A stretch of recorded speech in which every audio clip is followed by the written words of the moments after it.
First, I would like to thanks the organizer for the invitation and especially for hosting the workshop despite the challenging times, as Tao mentioned at the beginning.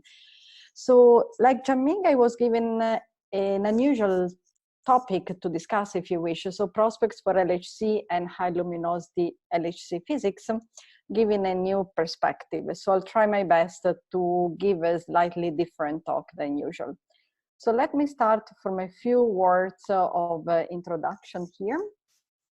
So we just heard that we've made really monumental advances in the characterization of the standard model and searches for BSM and the LHC experiments with over 2,000 publications to date.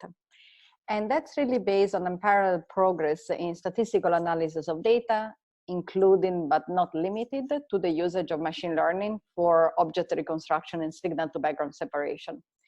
And just as an example, on the left-hand side, you can see a recent measurement of the W boson rapidity, and the double differential cross-section as a function of the lepton PT and the lepton eta.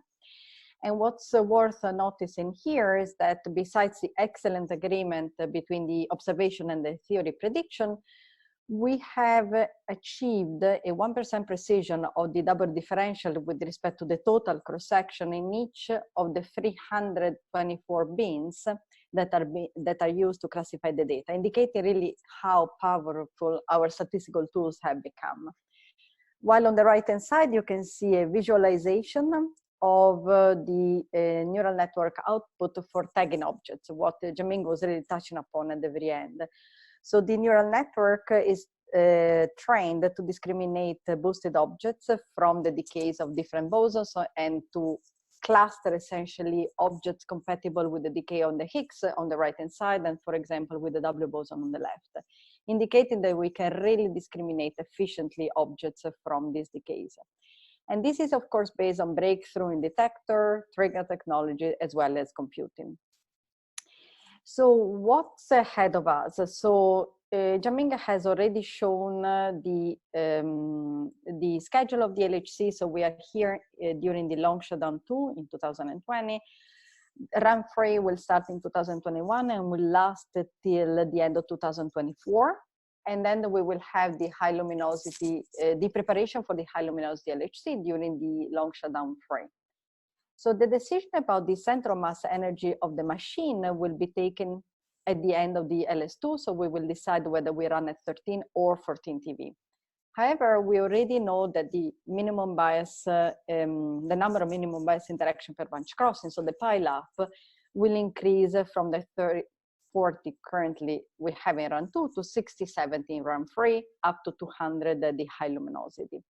So the Atlas and CMS experiments have to be upgraded to perform efficiently at the higher instantaneous luminosity and to provide new capabilities. And this is what I really would like to focus on. So I would like to show you the new opportunities that are being offered by the upgraded detectors, then touch upon the prospects for physics at the LHC run 3, and then move on towards the preparation for the high luminosity phase and the exploration of the data set. So let me start from the upgrade of the CMS detector. So the phase 1 upgrade that has been ongoing for some time. And it's divided in 4 main components. So CMS will have a new pixel detector with an additional layer for better vertex and tracking, new digital ASICs to perform well at high luminosity, and then less material providing essentially better hit resolution. The front end of the hadronic calorimeter, the HL, is being upgraded. We are replacing photodetectors with the silicon photomultipliers, but especially we are increasing the granularity for the energy measurement. There will be a new muon station to measure muons in the forward region. And then we will have an upgrade of the level 1 trigger, so the hardware trigger, with state-of-the-art electronics, FPGAs, and high bandwidth optical transmission.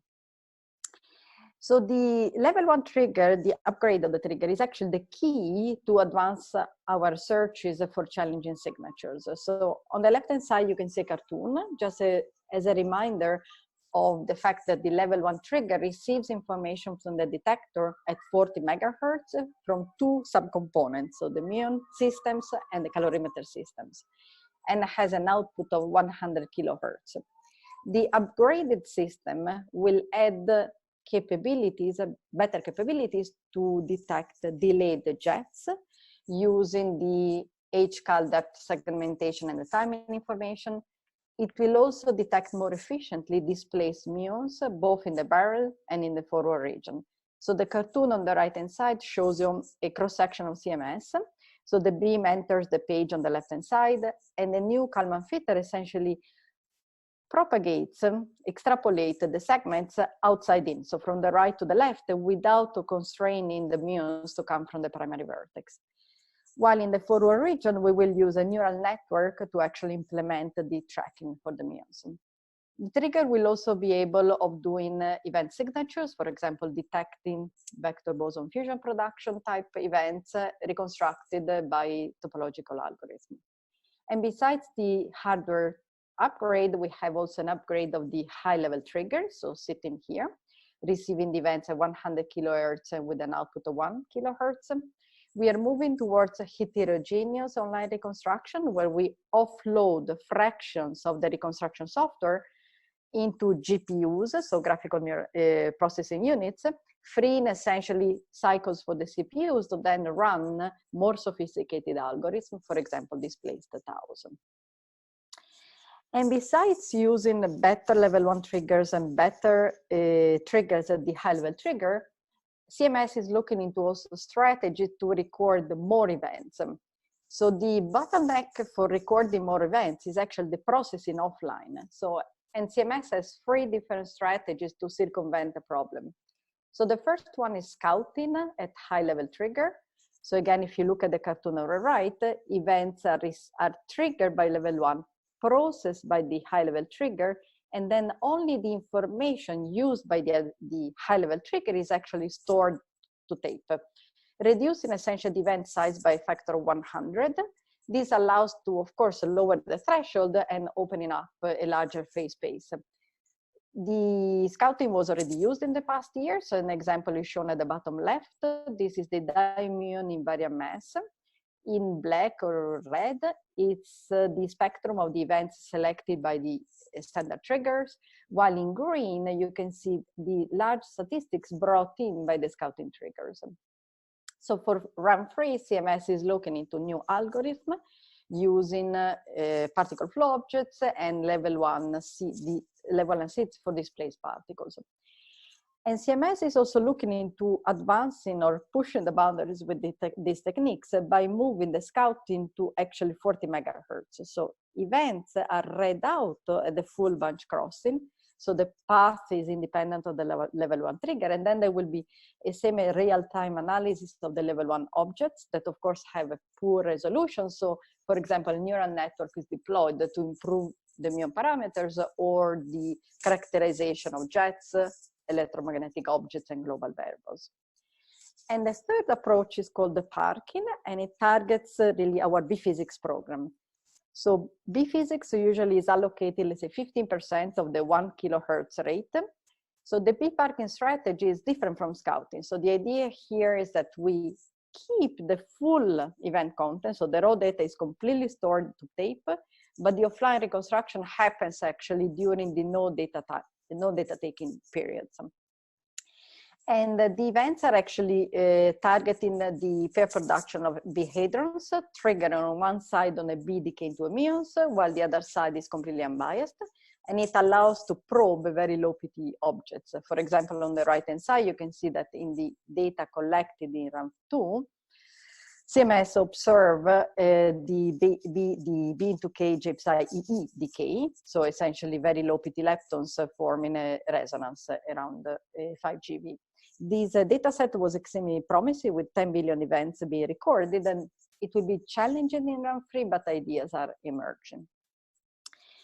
The CMS detector is also being upgraded with a similar philosophy, so to face essentially higher parallel with higher granularity. So the new front-end electronics for the liquid argon is being upgraded. The cartoon shows the transition from a coarse trigger tower, for example, to the supercells.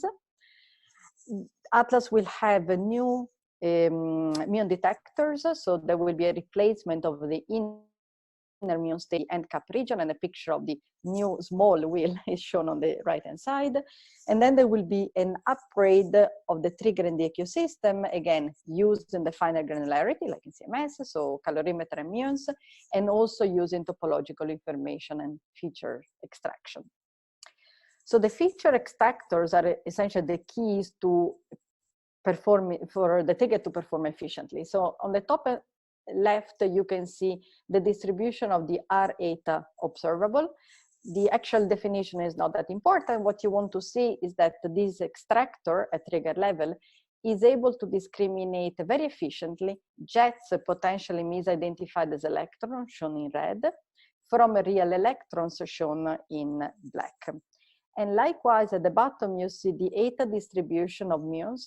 So the actual, if you wish, real muons are shown in green, while all other muons that would be accepted by the level 1 are shown with the different colors. In yellow, we show what the mu small wheel would actually reject, the fraction of fakes that it would be able to reject, keeping essentially the rate at the level of 15 kilohertz at a threshold of 20 GeV instead of raising the threshold at 50 GeV. So essentially, the phase 1 upgrade will enable Atlas to collect an excellent sample of proton-proton collision at the electroweak scale. And both CMS and Atlas have this approach of storing more events than the standard DAQ system would allow on tape. So Atlas also has a trigger level analysis that was already implemented in Run 2. On the left top plot, you can see the behavior of the bandwidth as a function of time. As you can see towards the end of fill, all the trigger level analysis only triggers are turned on and start collecting data without impacting essentially the bandwidth because the event size is so small. At the same time, if you look at the bottom plot, you can see that all these triggers shown in dark blue increase significantly the rate up to 30 kilohertz. And this is reflected on the right-hand side in the dijet imperial mass spectrum. In red is the distribution of the events collected by the standard triggers. And in black, you can see the major gain in statistics that the TLA triggers bring in, especially in the low mass. So thanks to the upgrade of the Atlas and CMS detector, Run 3 will really allow to perfect the classic program of measurements and searches that we have developed, while opening up really new avenues for discovery. There are a lot of ideas that are being developed, however, most are internal results. So I'll just brush through a few directions today. So the core of the program, of course, is the Higgs physics. So we are really progressing from this discovery machine to the Higgs Factory. So Run 3 will bring an increase of precision for statistically limited measurement, getting close to observation of the rare mode, Higgs mu mu, as we discussed before, if we combine the two data sets, reduction of systematic uncertainty on high rate processes like Higgs into gamma gamma. On the right-hand side, you can see the expected uncertainty on the coupling modifiers that Jianming introduced before. As you can see, we are at the level of 5% for most of the couplings to bosons. And this is essentially a factor of 2 improvements with respect to the latest combination of Atlas with 36 inverse femtobarn. I should specify that these results are obtained from the high luminosity studies and projected down to 300 inverse femtobarn. At the same time, we can also foresee that there may be further improvement to our capability to suppress the signal, to suppress the background and extract the signal using machine learning and better triggers at Run 3. If the center of mass of energy would increase to 14 TeV, we would see a gain of cross-section on the order of 10%. So it's of course non-negligible, but it doesn't have a huge impact on the Higgs physics program. So Run 3 will also enable to develop an extensive program of top physics. So like for the Higgs, a high cross-section process, we really start shifting into the high precision regime with a significant reduction of the systematic uncertainty. And those are shown on the left are mainly top pair production or single top T-channel. Former rare processes that we started essentially exploring now, for example, TTV or TZP, are actually entering the semi-precision mode, so they start becoming systematically limited. And run-free will really start seeing the exploration of the femtobar frontier with the very rare processes, for example, the four-top production approach in observation. In the case of the top, if the machine were to move to 14 TeV, we would see a significant impact on the program, because the production cross-section, for example, of four-top would increase by 30%. Now, moving on to BSM, as you can imagine, the spectrum of possibilities is very large, so I selected only a few examples to discuss today. So on the right-hand side, you can see the sensitivity determined by Atlas for the production of gluino pairs, where the gluino decays to top pairs and the neutralino. So the x-axis is the gluino mass and the y-axis is neutralino mass. As of today, we have sensitivity essentially beyond the 2 TeV.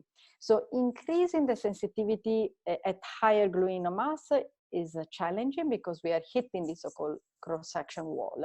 But we could indeed improve in that area if we use the very aggressive identification algorithm for boosted objects, for example, like substructure for top tagging. And in this area specifically, an increase in the center of mass would lead to an increase, of course, in cross-section almost by a factor of 2 for these very heavy particles. In parallel, we can really extract most of the information from the upgraded detector to extend our sensitivity to this region. So what we have not explored yet, the so-called diagonal region, where the mass of the gluino tends to approach the neutralino 1. So searches for compressed scenarios are indeed the key for the run-free program. And for the strong sector, we could consider improving those by lowering the threshold on trigger objects using parking and TLA or scouting techniques. And this is even more true for electroweak searches. As Jamin said, we are not really gaining much from the increase in cross-section, but we gain from the increase in statistics. And those are highly limited by statistics. So on the right-hand side, you can see the current sensitivity of Atlas for low mass xenos, which are highly motivated. The x-axis is the mass of the neutralino 2, while the y-axis is the mass difference with respect to the neutralino 1. As you can see, we are barely surpassing LEP. So we are approaching, let's say, 200 GeV for a mass split of 10 GeV. But for natural Higgsino, where no other states are at the low scale, the mass splitting is actually around a few hundred MeV. So we need to push our sensitivity in this area. How can we do that? We can include, for example, more production modes. CMS has looked into the VBF production in addition. This is a result for a Wiener interpretation, so the Higgsino is slightly poor. As a function of the chargino mass and the delta M, as you can see, the VBF is really allowing us to probe the low mass delta M. As the mass of the two neutralinos, let's say, become closer and closer, of course, the leptons emerging from the virtual Z's or W's are very soft. So we have to improve our capability to detect low PT leptons. On the right-hand side, you can see a result from Atlas, using actually the parking dataset, where the reconstruction for low PT electrons increases almost by a factor of 2. And then we should refine our techniques to really tag disappearing track, displaced soft, and the soft and displaced. So, and this shifts, this somehow leads me to another chapter in our program, which is the search for long-lived particles. And this is really a paradigm shift, if you wish, because we are transitioning from well-established searches for prompt BSM to long-lived, which can be, as Jamin explained, either neutral or charged. And they lead to a very rich landscape of signatures, as shown by the cartoon on the left. So the idea that both Collaboration Atlas and CMS have is to develop a model-independent approach, focusing essentially on generic signatures in each subsystem. And we use usually one common simplified models to reinterpret our results. And it comes from a hidden sector where we produce a new resonance decaying to two scalars. The scalars are long-lived and they decay to two fermions. If we choose, for example, a zeta of 5 centimeters, you'll see that the S would decay 60% of the time in the calorimeter and 13% of the time in the muon system, indicating the need for having a complementarity of approach. And this is what Atlas has already, for example, used to search for such a model. On the left-hand side, you can see the result for the search as a function of the proper decay length. Two results are presented here. In pink are the results of a calorimeter-based analysis, while in blue is the muon chamber-based analysis. As you can see, as a function of the mass of the original resonance phi at 125 GeV at the top and 600 GeV at the bottom, you see that the two analyses have different sensitivities and do complement each other. So the plan in Atlas is to really benefit significantly from the phase 1 upgrade. You use the high ratio, for example, of energy in the hadronic to EM calorimeter to improve the signal selection, detect cluster of muon candidates from the charged hadrons, and more ideas. And CMS will also exploit the timing information of the shower, which became available at the level 1, and shower initiated in the muon chambers, which are quite a spectacular signal because of the still in between the chambers themselves in CMS. So switching gears now, I would like to say a few words about the high luminosity LHC. So at the high luminosity, we will collect 3000 inverse femtoband.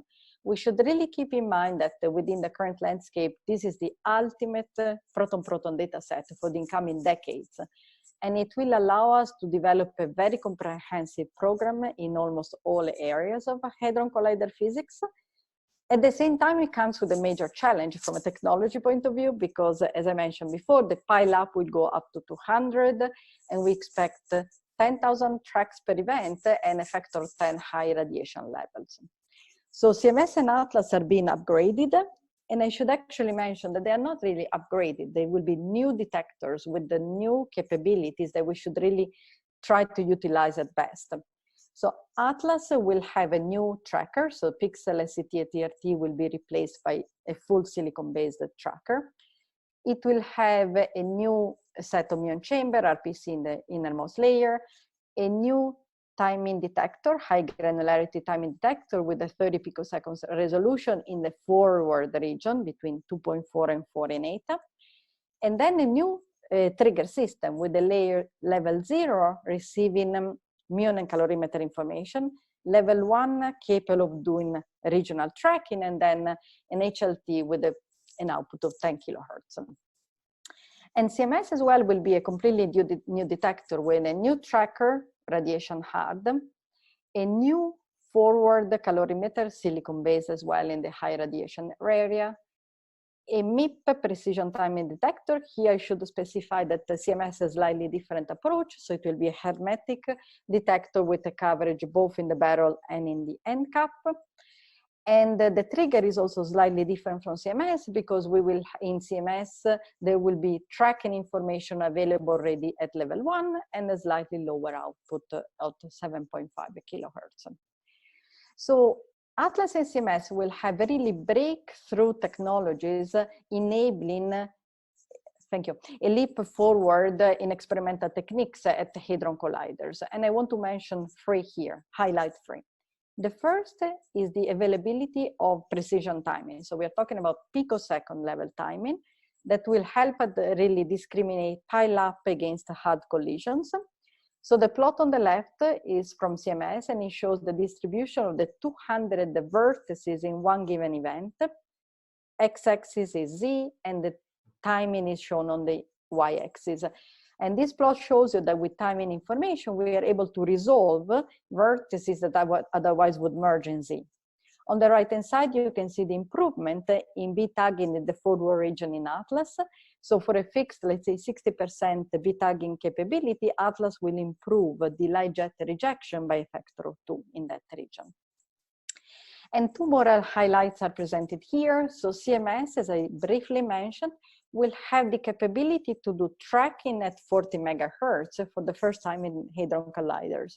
And this is based on the idea of the auto tracker modules, which have 2 silicon sensors separated in space and can actually reconstruct the track locally and send only high PT track information to the level 1 trigger for tracking, pattern recognition and tracking. And then CMS will also do imaging of showers in the forward region. So the high granularity calorimeter shown here at the very core has silicon pixels actually as the active detector, providing 4D shower information with excellent spatial resolution. We are moving for 200,000 to 6 million channels, and timing resolution of the order of 50 picosecond. And this will enable us essentially to carry out our spectacular program of physics at high Lumi. So in terms of Higgs sector, all production mechanisms will be measured at 5% level or better. Rare modes, Higgs to mu and Higgs to Z gamma, will become accessible. So the Higgs into charm remains still a challenge. It's still a factor of 6 about the standard model, but we may benefit in 20 years from now from new experimental techniques. And on the right-hand side, you can see the precision that we will achieve by combining the Atlas and CMS data sets on the coupling modifiers at the level of 2% into bosons and 4% into fermions. And the high Lumi will also enable to approach the observation, the pair production of Higgs bosons that combining Atlas and CMS will go towards the observation of 5 sigma and will enable constraining the trilinear coupling. The electroweak symmetry breaking will be also studied by looking into more details into electroweak production of VBS, sorry, vector boson scattering production of electroweak bosons. If you remember, the longitudinal component would diverge in absence of a Higgs, so it's an interesting a process to probe at high scale. In run 2, we have already observed the vector boson scattering of 2Ws. We have evidence for WZ. On the right-hand side, you can see the expected significance for one experiment only of the observation of the longitudinal component, so the interesting one. You can see that with 3000 and statistics only, we reach 3 sigma, so we need to combine the data sets. And smaller cross-section process like flavor change in neutral current will also be probed at the high luminosity LHC, entering the 10 to the -5 regime, so entering really the BSM area. And for searching, as again, the program is vast, so I'll highlight only a few that are some of the classic searches. So one note, so the classic searches for strongly produced SUSY is becoming systematically limited. So the focus will be actually on electroweak produced ones. So you can see on the left-hand side, for example, the increase in sensitivity for window-like neutralinos moving from 700 to well above the 1 TeV scale. And on the right-hand side, you can see our sensitivity for the production of Higgs-Zenos. As you can see, depending on the mass difference, we are approaching, let's say, 300 GeV, and we still need to work quite hard to probe the area in between a few GeV and a few hundred MeV mass splitting.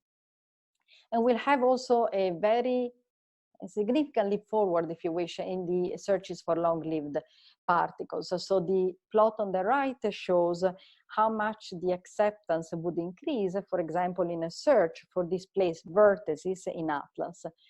So the plot here shows the number of vertices, number of events being accepted as a function of the radius of the vertex. So in gray is the current acceptance, and in blue instead is the increased acceptance at a high luminosity with the new ITK detector increased by a factor of 2. While at the bottom you can see the impact of the upgrades in CMS for the simplified model of a new resonance decay into 2 scalars that are long-lived. So the plot on the left shows you the number of events under 2 different assumptions. So the dotted line shows essentially the default level 1 track trigger. As you can see, the acceptance is flat as a function of C tau and quite low. If instead we configure the track trigger to accept tracks that are displaced, we could have an increase almost by a factor of 10 in the number of events, depending, of course, on the C tau of the particle. And on the right-hand side, you can see the sensitivity for the same model as a function of C tau again, in presence of 2 different analyses, using the muon chambers only in CMS, solid line, and using the timing information as well, dotted lines. As you can see, we are really pushing towards the left with the timing information being available. So let me conclude now. So the LHC and the high luminosity will really provide an unprecedented data set of proton-proton collision. We should remember that 95% of the data is yet to be collected, and both Atlas and CMS are being upgraded with state-of-the-art technologies, including computing, to cope with the harsh conditions, but especially to offer new capabilities. So we really had to stop and think what we want to look for. So that includes tracking at 40 megahertz, timing information, this capability to detect displaced particles, and machine learning. So the machine will be really a discovery and precision machine for the future. Thank you. Thank you. That was very nice. I have two questions so far. First question is, can you please elaborate about parking and how it is helpful to probe compressed regions? Yes, so essentially, so parking, let me go back to the slide, essentially triggers on events where we have at least one big quark, right? Because it requires the B decay into muons.